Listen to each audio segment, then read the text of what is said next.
بسم الله الرحمن الرحيم إن الحمد لله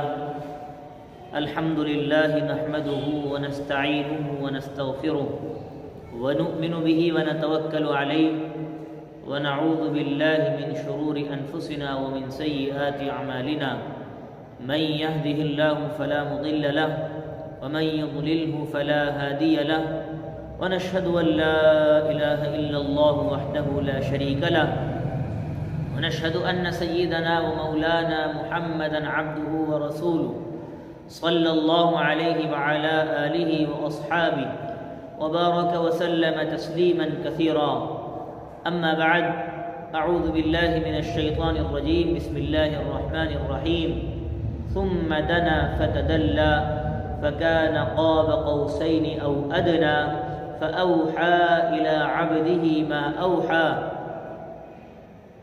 صدق اللہ العظیم۔ مقام حریم دنا دیکھ آئے، مقام حریم دنا دیکھ آئے، خدا کو حبیب خدا دیکھ آئے۔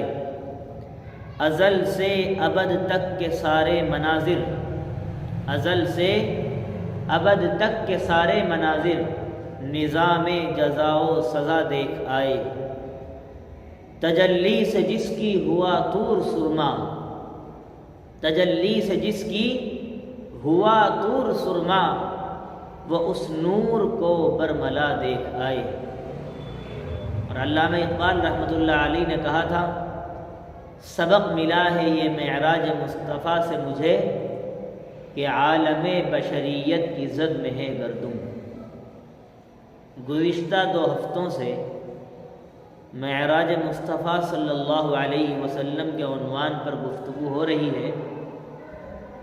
پہلے ہفتے میں آپ حضرات نے مسجد الحرام سے مسجد اقصیٰ تک کا مکمل سفر سماعت کیا۔ اس کے بعد دوسرے ہفتے میں مسجد اقصیٰ سے سدرۃ المنتہا تک کا مکمل سفر سماعت کیا۔ آج اس سفر کی تکمیل بھی ہوگی اور میری گفتگو کی بھی تکمیل ہوگی۔ عام طور سے معراج کے 2 ذریعے سفر سے لوگ واقف ہیں، یعنی مسجد حرام سے مسجد اقصیٰ تک اللہ کے نبی نے جس سواری پر سفر کیا اس کا نام تھا براق، اور اس کی چال یوں تھی، میں نے گزشتہ تقریر میں بھی آپ کو بتایا تھا۔ اور مسجد اقصیٰ سے سدرۃ المنتہا تک جو آپ کی چال تھی وہ یوں تھی، لفٹ، اور جبریل امین ساتھ تھے سدرۃ المنتہا تک۔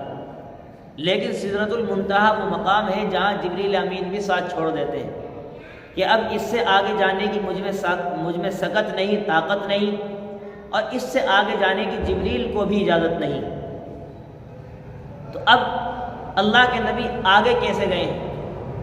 اس سے پہلے ایک بات یہ سمجھ لیں، لفٹ ہوتی ہے، لفٹ اس کی کتنی بھی منزلیں ہوں، 10 منزل، 12 منزل، 15 منزل، 20 منزل، تو اس کی بھی ایک حد ہے۔ لفٹ اپنی منزل کو پہنچ کر اس سے اوپر نہیں جا سکتی، حالانکہ اس سے اوپر بھی اونچائی ہے۔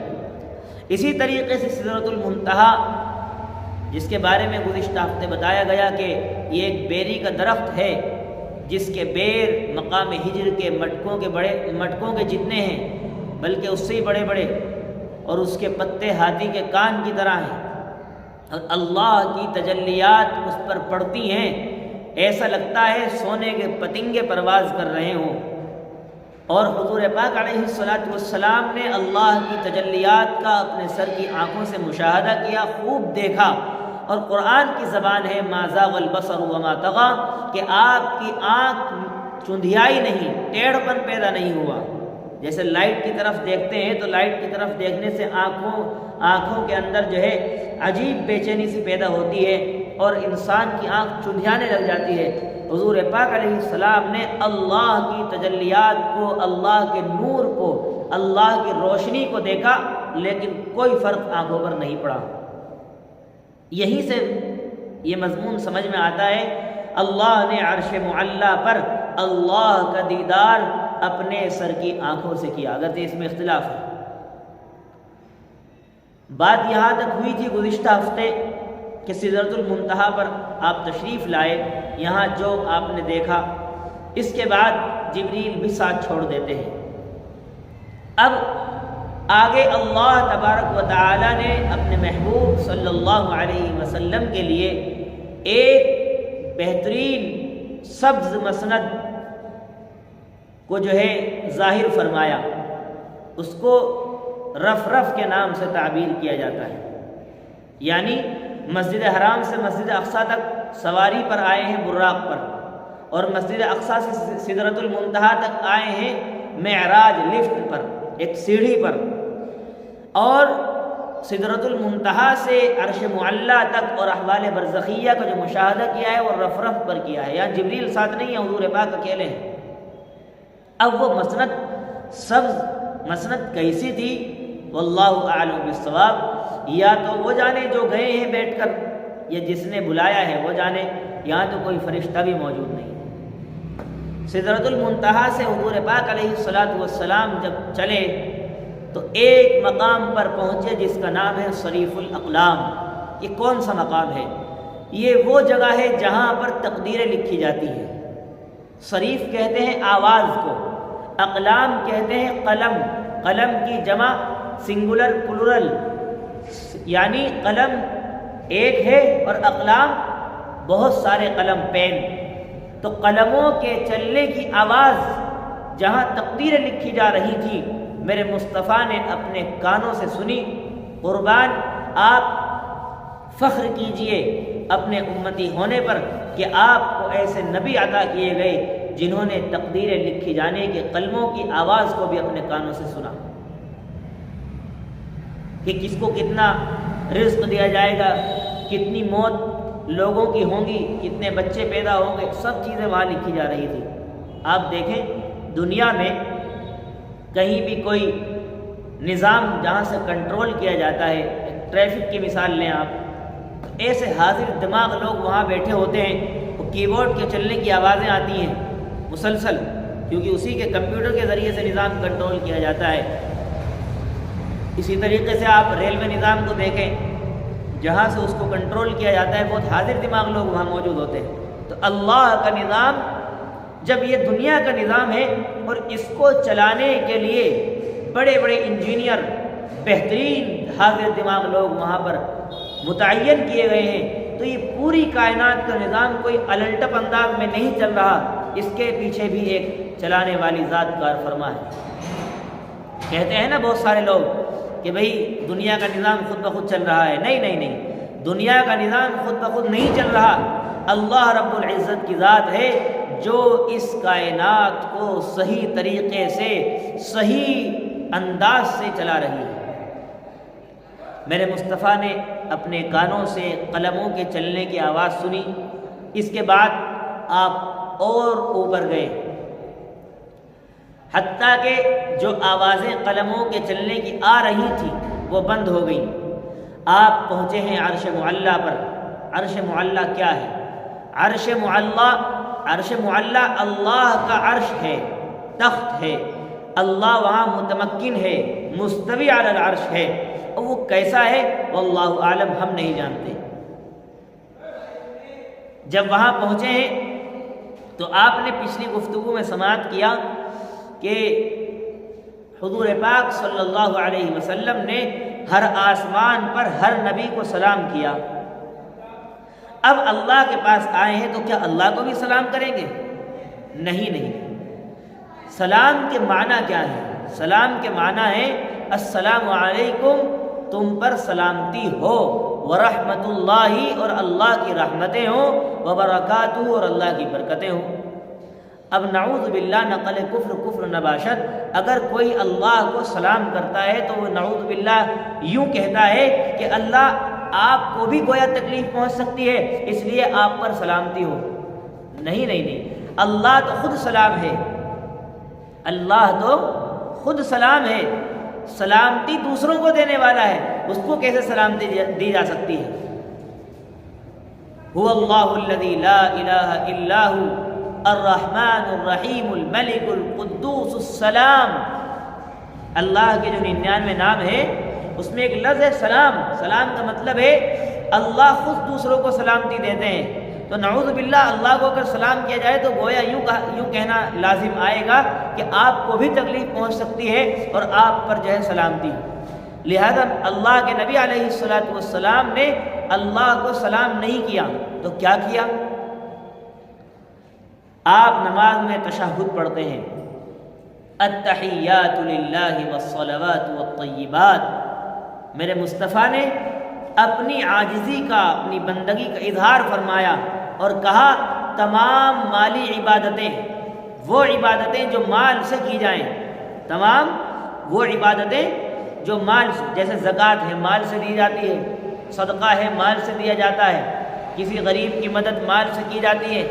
اللہ کے نبی نے فرمایا تمام وہ عبادتیں جو مال سے کی جائیں صرف تمہارے لیے، آپ کے لیے ہیں. تمام وہ عبادتیں جو بدن سے کی جائیں وہ آپ کے لیے ہیں. تمام قولی عبادتیں جو زبان سے کی جائیں وہ آپ کے لیے ہیں. التحیات للہ والصلوات والطیبات، تمام مالی عبادتیں، تمام بدنی عبادتیں اور تمام قولی عبادتیں سب اللہ کے لیے ہیں. یہ آپ نے ہدیہ پیش کیا، اللہ کی بارگاہ میں ہدیہ پیش کیا. اللہ تبارک و تعالی نے جواب میں فرمایا السلام علیک ایھا النبی، اے نبی آپ پر سلامتی ورحمۃ اللہ وبرکاتہ، اور اللہ کی رحمتیں ہوں، برکتیں ہوں. جواب میں اللہ کے نبی نے کیا فرمایا؟ السلام علینا وعلی عباد اللہ الصالحین. اب آپ دیکھیں نبی کو جو سلام کیا گیا وہ واحد مذکر حاضر کے صیغے سے سلام کیا گیا کہ آپ پر فقط سلامتی ہو. سنگل لفظ کے ذریعے سے آپ کو سلام کیا گیا. قربان جائیے آپ اپنے پیارے نبی صلی اللہ علیہ وسلم پر کہ آپ نے نہ ہمیں فرش پر فراموش کیا نہ عرش پر فراموش کیا. جواب میں کہہ سکتے تھے السلام علیہ کہ مجھ پر سلامتی ہو، لیکن کہا ہم سب پر سلامتی ہو، وعلی عباد اللہ الصالحین، اور اللہ کے نیک بندوں پر سلامتی ہو. ہمارا ذکر خاص طور پر فرمایا. آج افسوس ہے کہ امت ہر موقع پر نبی کو فراموش کرنے لگی ہے اور کسی بھی موقع پر نبی کو یاد نہیں کرتے ہم لوگ. جبکہ نبی نے مسجد اقصی میں جب خطبہ دیا تو وہاں بھی کہا تھا الحمدللہ، تمام تعریف اس اللہ کے لیے ہیں جس نے مجھے بہترین معتدل امت عطا فرمائی. فرش پر بھی تمام نبیوں کے سامنے آپ کا ذکر کیا گیا اور عرش پر اللہ کے سامنے بھی ذکر کیا گیا. لیکن ہم اور آپ جو ہے اللہ کے نبی کو بالکل بھول جاتے ہیں، فراموش کر دیتے ہیں. اب اللہ سے کیا گفتگو ہوئی؟ فَكَانَ قَابَ قَوْسَيْنِ أَوْ أَدْنَىٰ. گفتگو سے پہلے ایک منظرنامہ اور پیش آیا ہے. یوں کہا جاتا ہے کہ تمثیل سے تفہیم میں تسہیل ہوتی ہے، یعنی مثال دینے سے بات سمجھانے میں آسانی ہوتی ہے. مثال دینے سے بات سمجھانے میں آسانی ہوتی ہے. آپ کے گھر پہ کوئی مہمان آئے تو آپ اس کا استقبال، ویلکم آپ کیسے کریں گے؟ بیٹھے بیٹھے کریں گے، کھڑے ہو کر کے کریں گے؟ بتائیے. آپ کے گھر پہ کوئی مہمان آتا ہے، آپ اس کا ویلکم، استقبال بیٹھ کر کے کریں گے یا کھڑے ہو کر کے کرتے ہیں؟ کھڑے ہو کر کے کرتے ہیں. اور اس کی طرف آپ گلے ملنے کے لیے ہاتھ بڑھاتے ہیں کوئی مہمان آئے تو. یہی منظرنامہ سمجھانے کے لیے اللہ نے مثال دی کہ عرش پر بھی اسی طرح کا کچھ منظرنامہ پیش آیا. کمان دیکھی ہے، کمان، تیر کمان جس سے تیر چھٹایا جاتا ہے، اس کی شکل تقریباً یوں ہوتی ہے. اگر یہاں دھاگا باندھ دیا جائے تو ایسے آپ میرے ہاتھ کی شیپ دیکھیں گے تو یہی تقریباً شکل جو ہے وہ کمان کی ہوتی ہے اگر دھاگا یہاں باندھ دیا جائے. ایک کمان تو یہ، اور ایک کمان اور ملا دی جائے تو کتنی کمان ہو گئی؟ 2 کمان. ایک کمان اللہ کی طرف سے، بھی اللہ نے استقبال کیا نا اپنے نبی کا تو یوں، اور ایک اب جب میزبان مہمان کا استقبال کرتا ہے تو تو مہمان ایسا نہیں ہے کہ پیچھے ہاتھ باندھ کر کے وہ کھڑا رہے گا، بلکہ وہ بھی گلے ملنے کے لیے آگے بڑھتا ہے۔ جس طریقے سے پرتپاک انداز میں میزبان اپنے مہمان کے استقبال کے لیے آگے بڑھتا ہے، اسی طریقے سے مہمان بھی آگے بڑھتا ہے۔ تو اللہ نے ایسے جب کیا، ایک کمانی ہو گئی اور ایک کمان میرے مصطفیٰ کی ہو گئی، تو کتنی کمانیں ہو گئیں؟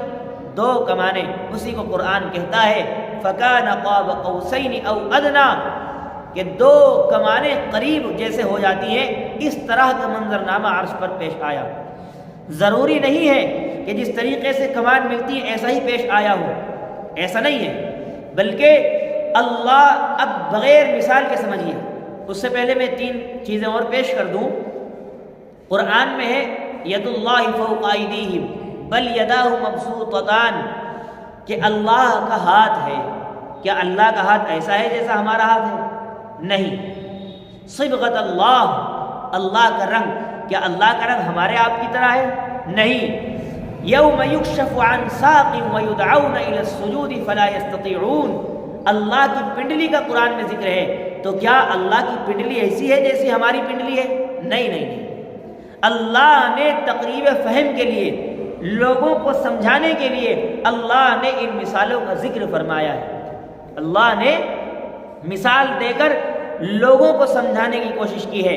ضروری نہیں ہے کہ عرش پر ایسا ہی منظرنامہ پیش آیا ہو۔ اب بغیر مثال کے یوں سمجھے، اللہ نے اپنے محبوب کا شایان شان استقبال کیا۔ جیسی محبوب کی شان ہو سکتی تھی، اللہ نے ویسا استقبال کیا۔ اب اللہ سے کیا گفتگو ہوئی ہے؟ فَكَانَ قَابَ قَوْسَيْنِ أَوْ أَدْنَىٰ فَأَوْحَىٰ إِلَىٰ عَبْدِهِ مَا أَوْحَىٰ، اللہ نے اپنے بندے سے بات کی جو کی، وہ اسی کو معلوم ہے، یہ نبی کو معلوم ہے۔ جو باتیں نبی نے بتائی اس میں سے کچھ باتیں میں آپ کو بتائے دیتا ہوں۔ اللہ کے نبی علیہ السلام نے فرمایا کہ اللہ تعالی نے فرمایا عرش معلیٰ پر مجھ سے کہ جو آپ کی امت میں شرک کرے گا، شرک، اللہ کے ساتھ کسی کو شریک ٹھہرائے گا، ساجی ٹھہرائے گا، میں اس کو معاف نہیں کروں گا، اس کے علاوہ ہر گناہ کو معاف کر دوں گا۔ ان اللہ لا یغفر ان یشرک بہ ویغفر ما دون ذلک لمن یشاء، اللہ ہر چیز کو معاف کر سکتا ہے، شرک کو معاف نہیں کر سکتا۔ کیوں؟ ان الشرک لظلم عظیم، بے شک شرک کرنا یہ بڑا ظلم ہے۔ اسی طریقے سے اور جو باتیں ہوئیں، اللہ کے نبی علیہ السلام نے فرمایا اللہ نے مجھے 50 نمازیں عطا فرمائی۔ وہ ایک لمبا تفصیلی واقعہ ہے۔ موسیٰ علیہ السلام کے پاس آتے رہے، پھر بار بار تخفیف کی درخواست کی، کم کرنے کی، ہوتے ہوتے کتنی رہ گئی؟ 5۔ جب چلے تو نبی کے دل میں یہ خیال آیا کہ 50 نمازیں ملی تھیں اور 5 رہ گئی ہیں۔ اللہ کی طرف سے آواز آئی لا یبدل القول لدی، میرے یہاں جو ایک مرتبہ بات کہہ دی جائے وہ بدلہ نہیں کرتی۔ آپ کی امت ایمانداری کے ساتھ اگر ان 5 نمازوں کو ادا کرے گی، میری طرف سے 50 نمازوں کا ہی ثواب ملے گا۔ اگر 5 نمازیں پڑھے گی امت تو ثواب کتنے کا ملے گا؟ 50 نمازوں کا۔ اسی طریقے سے ایک بات اور ارشاد فرمائی، اللہ نے کہا آپ کی امت کا کوئی فرد ایک نیکی کرے گا تو میں اس کا بدلہ 10 گنا بڑھا کر کے دوں گا، اور گناہ کا بدلہ صرف ایک گنا، گناہ کا 1 گنا اور نیکی کا 10 گنا۔ اسی کو قرآن کی زبان میں سمجھا جائے، من جاء بالحسنۃ فلہ 10 امثالها، جو آدمی کوئی نیکی کرتا ہے 10 گنا اس کو اجر ملتا ہے۔ ومن جاء بالسیئۃ فلا یجزى الا مثلها، اور جو بدی کرتا ہے، گناہ کا کام کرتا ہے، معصیت کا کام کرتا ہے، اس کو صرف اسی کے مثل بدلہ دیا جائے گا۔ اسی طریقے سے اللہ تبارک و تعالی سے جو گفتگو ہوئی، اس میں اللہ کے نبی علیہ السلام نے فرمایا کہ سارا قرآن 30 پاروں پر مشتمل قرآن، 114 سورتیں، 540 رکوع، 6000 سے زیادہ آیات، 7 منزل پر مشتمل قرآن، یہ سارا کا سارا اسی دھرتی پر نازل ہوا ہے۔ صرف سورۃ البقرہ کی آخری 2 آیتیں اللہ تبارک و تعالی نے عرش معلی پر بلا کر مصطفیٰ کو عنایت فرمائی ہیں۔ ان کے مستقل فضائل ہیں۔ ایک فضیلت میں عرض کر دیتا ہوں، اللہ کے نبی علیہ السلام نے فرمایا، جس گھر میں سورۃ البقرہ کی آخری 2 آیتیں پڑھی جائیں گی، اللہ طاغوتی قوتوں سے، جادو وغیرہ سے اس گھر کی حفاظت فرمائیں گے۔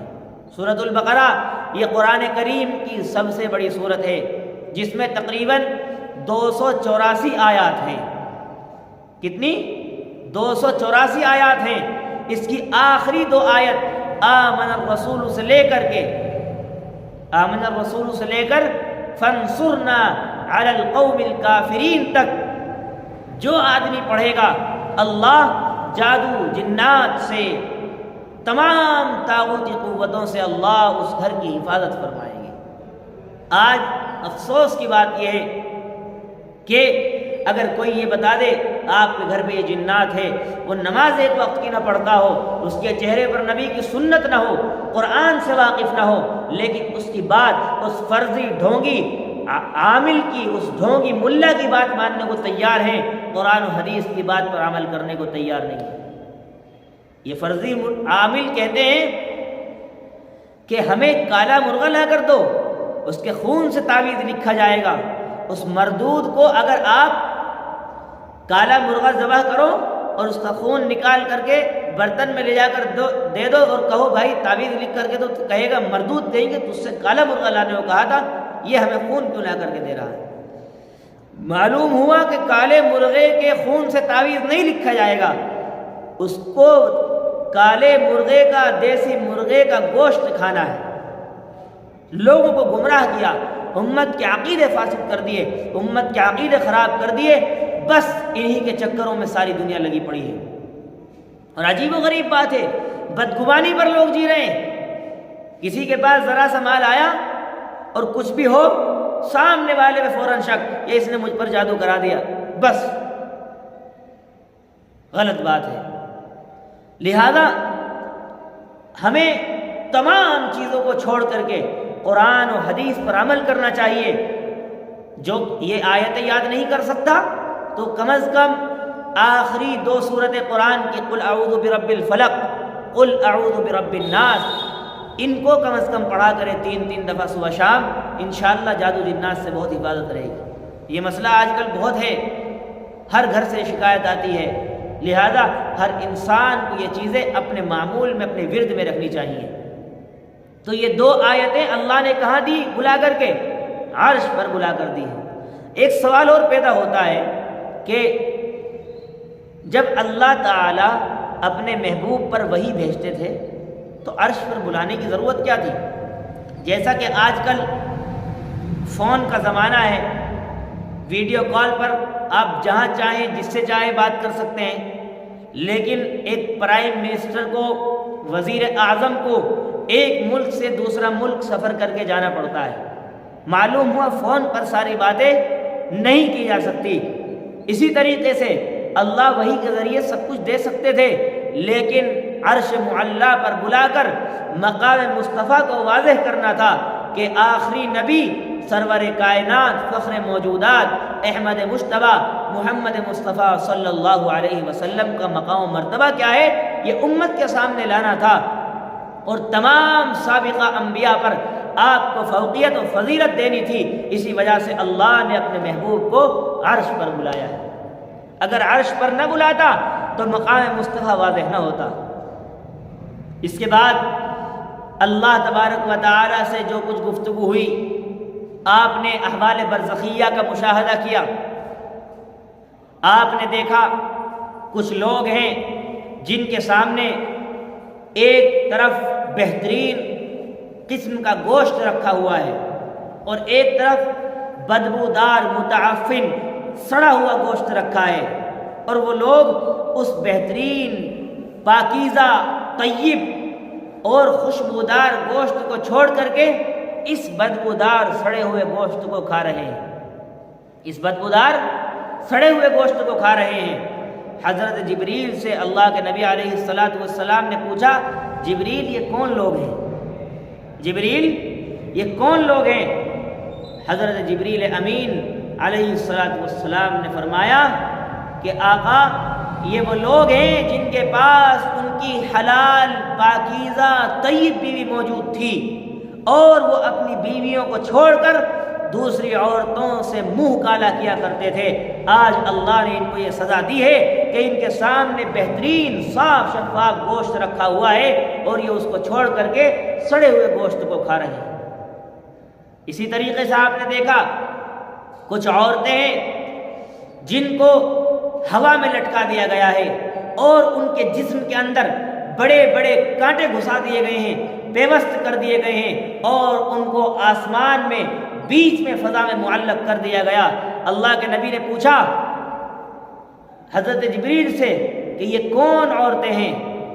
حضرت جبریل نے فرمایا، یا نبی اللہ یہ وہ عورتیں ہیں جن کے پاس ان کا شوہر موجود تھا اور وہ اپنے شوہر کے علاوہ غیر محرم مردوں سے منہ کالا کیا کرتی تھی اور ان کے رحم میں ان کے پیٹ میں دوسروں کا نطفہ پل رہا تھا اور وہ اپنے شوہر کو یہ کہہ کر دھوکہ دیتی رہیں کہ یہ آپ ہی کا بچہ ہے، آپ ہی کا نطفہ ہے۔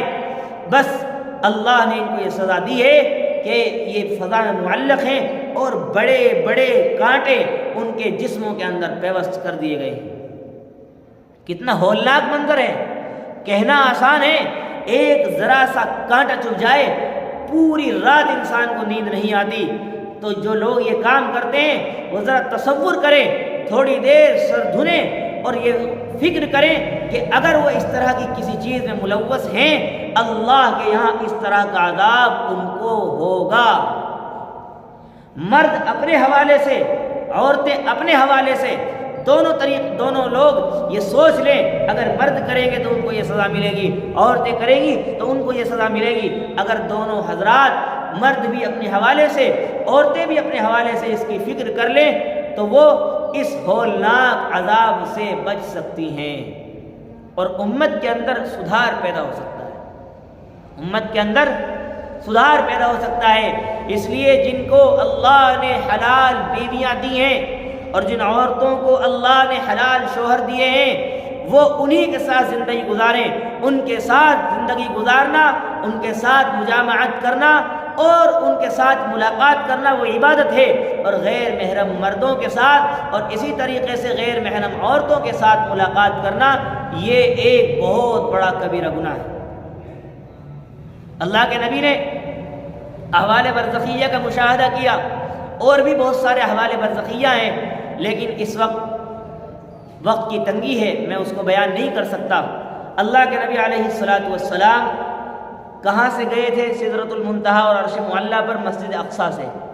وہ جو ایک چٹان ہے قبۃ الصخرہ جس کے اوپر پیلا گنبد بنا ہوا ہے، سن 66 ہجری میں عبد الملک بن مروان نے اللہ کے نبی کی عقیدت و محبت میں اس گنبد کو تعمیر کرایا۔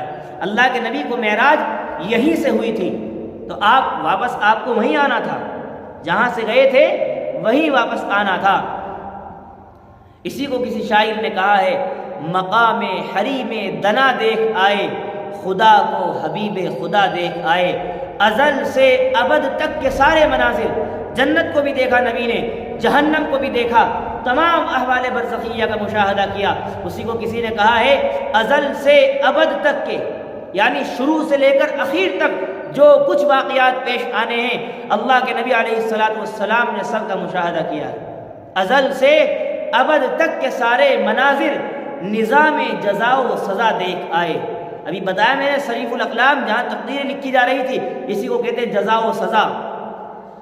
ازل سے ابد تک کے سارے مناظر نظام جزا و سزا دیکھ آئے۔ پھر اللہ کے نبی علیہ السلام واپس تشریف لائے مسجد اقصیٰ میں، اور وہاں سے پھر اسی طریقے سے کہاں سے گئے تھے معراج پر آپ؟ ام ہانی کے گھر۔ ام ہانی کون ہے؟ آپ کی چچا زاد بہن ہے، حضرت علی ابن ابی طالب کی سگی بہن اور اللہ کے نبی کی چچا زاد بہن، کیونکہ حضرت علی آپ کے چچا کے بیٹے تھے، ابو طالب کے لڑکے ابو طالب کے بیٹے، اور ابو طالب کون ہیں؟ آپ کے چچا ہیں۔ ابو طالب اللہ کے نبی کے چچا ہیں۔ تو ام ہانی کے گھر آپ تشریف فرماتے اور 2 صحابی برابر میں سو رہے تھے۔ اللہ کے نبی واپس آئے اور چپ چاپ بیچ میں لیٹ گئے، ان کو کچھ پتہ نہیں چلا۔ یہ سارا سفر جو میں نے 3 ہفتوں میں آپ کے سامنے بیان کیا ہے، یہ کتنی دیر میں ہوا ہے؟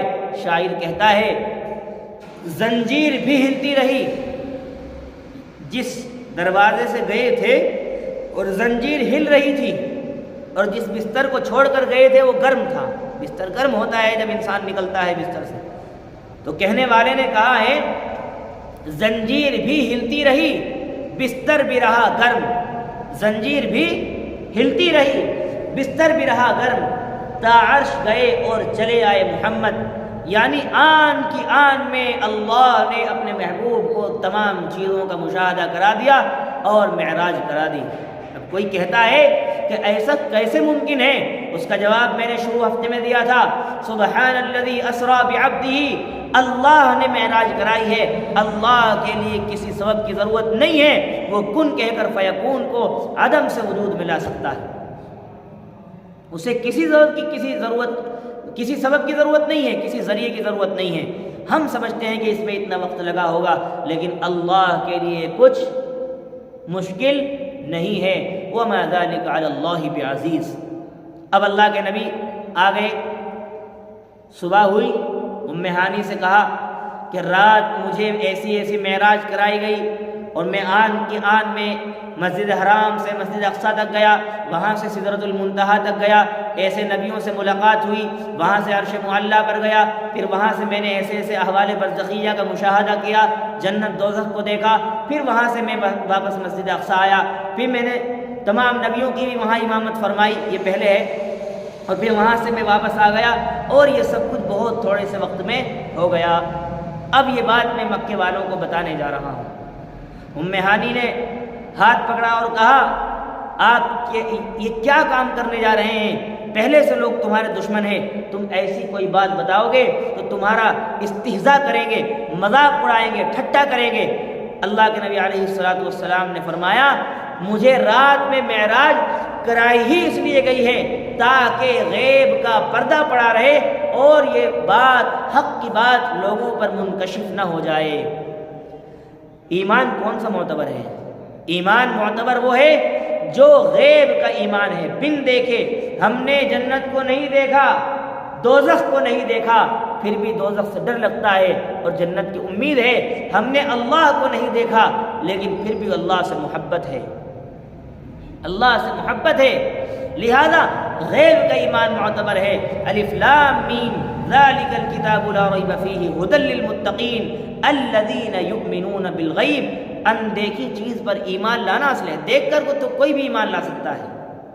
لہذا کہا کہ مجھے رات میں معراج اسی لیے کرائی گئی تاکہ کوئی دیکھ نہ سکے۔ دن میں معراج ہوتی سب کو پتہ چل جاتا کہ نبی معراج پر گئے ہیں۔ اللہ کے نبی علیہ الصلوۃ والسلام حتیم میں تشریف لائے۔ حتیم کیا ہے؟ یہ کعبہ ہے نا، کعبہ، اس کے وہاں پر سامنے ہی برابر میں ایسے گول سی دیوار ہے چھوٹی سی، اس کو حتیم کہا جاتا ہے۔ وہاں پر تشریف لائے اور آ کر کے کہا کہ لوگوں مجھے معراج کرائی گئی اور یہ سب کچھ رات ہی رات میں ہو گیا، تھوڑے سے وقت میں۔ لوگوں کو تو وہی جو ام ہانی نے کہا تھا کہ مذاق اڑائیں گے، ٹھٹا کریں گے، وہی لوگوں نے کیا۔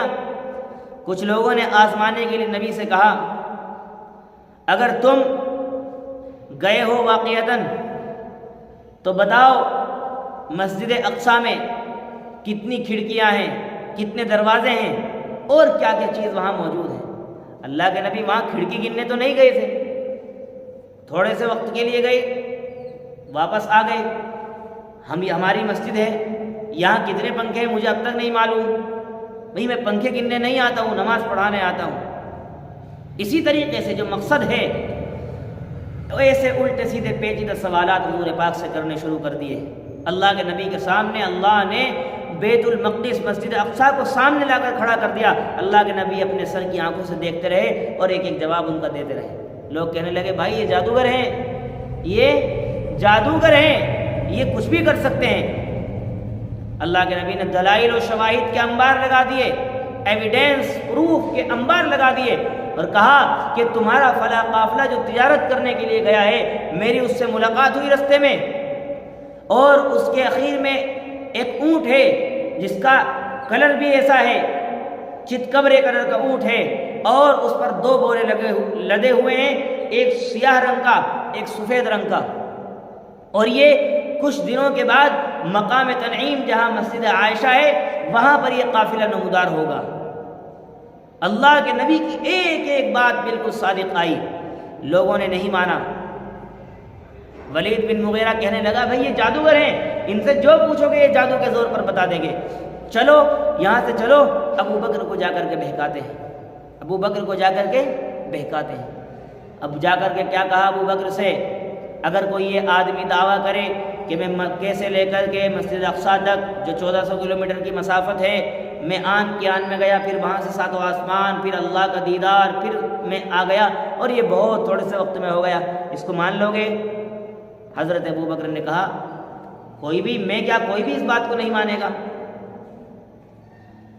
دیکھیے کفار خوش ہو گئے کہ اب تو ہم نے ابو بکر کو اپنی بوتل میں اتار لیا۔ بہکانے کے الگ الگ طریقے ہوتے ہیں، کچھ ہمارے بھائی مسلمان بھائی لوگوں کو بہکاتے ہیں یوں کہہ کر کے کہ دیوبندی لوگ تو صلاۃ و سلام نہیں پڑھتے، صلاۃ و سلام کا انکار کرتے ہیں۔ میں کہہ رہا ہوں جو آدمی صلاۃ و سلام کا انکار کرے وہ کافر ہے، جو آدمی صلاۃ و سلام کا انکار کرے وہ کافر ہے۔ کیا مطلب صلاۃ و سلام کا؟ نبی پر درود بھیجنا۔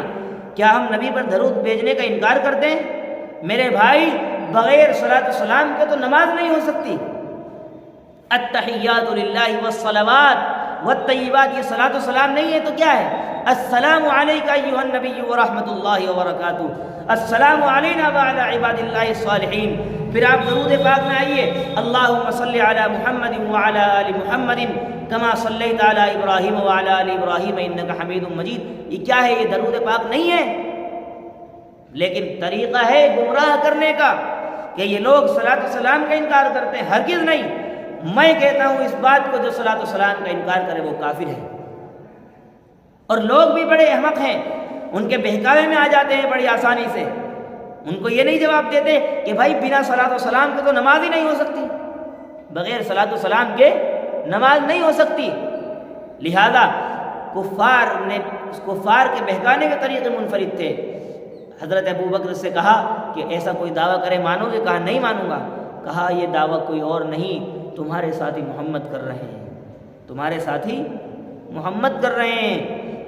قربان جائیے ابو بکر کے اس جملے پر کیا فرمایا؟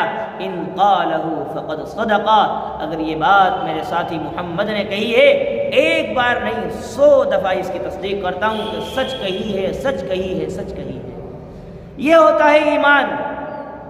کوئی اور ہوتا بہک جاتا، لیکن نبی پر دل سے ایمان لائے، اللہ پر دل سے ایمان لائے، نبی کی نبوت اور رسالت کو دل سے تسلیم کیا، اس لیے دلیل نہیں مانگی بلکہ بن دلیل کے نبی کی معراج کو تسلیم کیا۔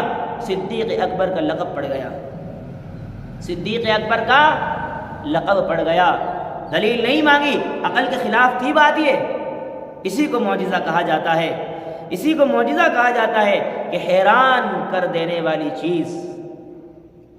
ایک آدمی آپ کے سامنے مٹی کا پرندہ بنائے اور اس کو اڑا دے تو آپ حیرت میں پڑیں گے کہ نہیں؟ اسی کو معجزہ کہا جاتا ہے، حیران کر دینے والی چیز۔ اللہ کے نبی کا یہ جو معجزہ ہے تمام انبیاء کے معجزات پر بھاری ہے۔ اللہ کے نبی کے ہاتھ پر کیوں معجزات دیے جاتے ہیں؟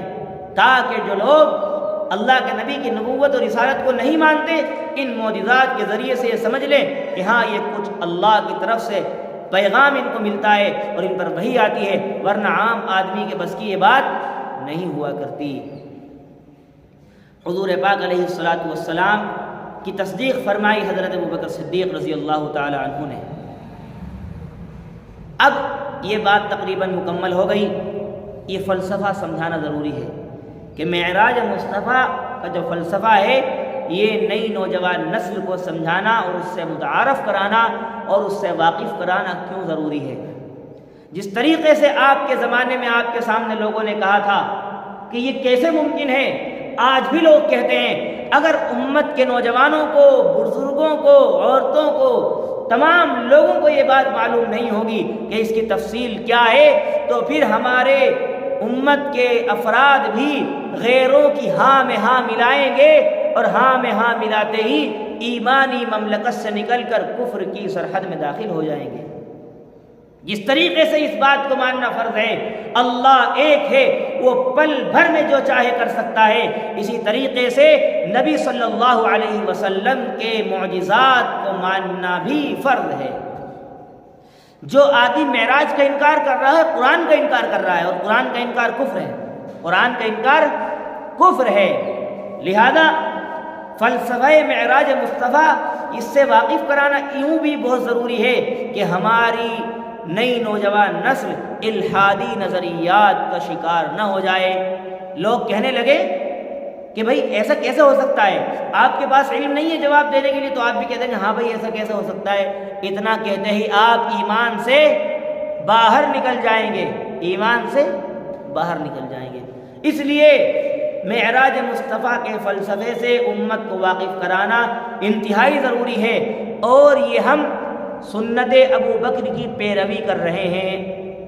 حضرت ابو بکر نے کیا کہا بغیر دلیل مانگے کہ میں 100 دفعہ اس بات کی تصدیق کرتا ہوں، بغیر دلیل مانگے کہا 100 دفعہ اس بات کی تصدیق کرتا ہوں۔ آج ہم اور آپ جو معراج نبوی کو بیان کر رہے ہیں، سن رہے ہیں، یہ سنت ابو بکر کی پیروی ہے۔ علامہ اقبال رحمۃ اللہ علیہ نے کہا تھا سبق ملا ہے یہ معراج مصطفیٰ سے مجھے کہ عالم بشریت کی زد میں ہے گردوں۔ بڑے بڑے سیارے، ستارے، آسمانوں میں جو گلیکسیز ہیں، کہکشائیں ہیں، اللہ کے نبی علیہ السلام نے ان سب کو پار کر کے عرش معلی پر اللہ سے ملاقات کی ہے، کہ اللہ کے نبی نے عالم بشریت کے پردے میں رہتے ہوئے تمام نور کی سرحدوں کو عبور کر کے اللہ سے ملاقات کی ہے۔ جبریل امین کی پہنچ سدرۃ المنتہا تک ہے، اس سے بھی اوپر عرش معلی پر اللہ کے نبی علیہ السلام گئے ہیں۔ اسی کو کہا سبق ملا ہے یہ معراج مصطفیٰ سے مجھے کہ عالم بشریت کی زد میں ہے گردوں۔ اللہ تعالی ہمارے ایمان کو، عقیدے کو اور مزید قوت عطا فرمائے، اور معراج مصطفیٰ کا جو فلسفہ ہے تمام امت کو سمجھنے کی توفیق عطا فرمائے۔ وآخر دعوانا ان الحمد للہ رب العالمین۔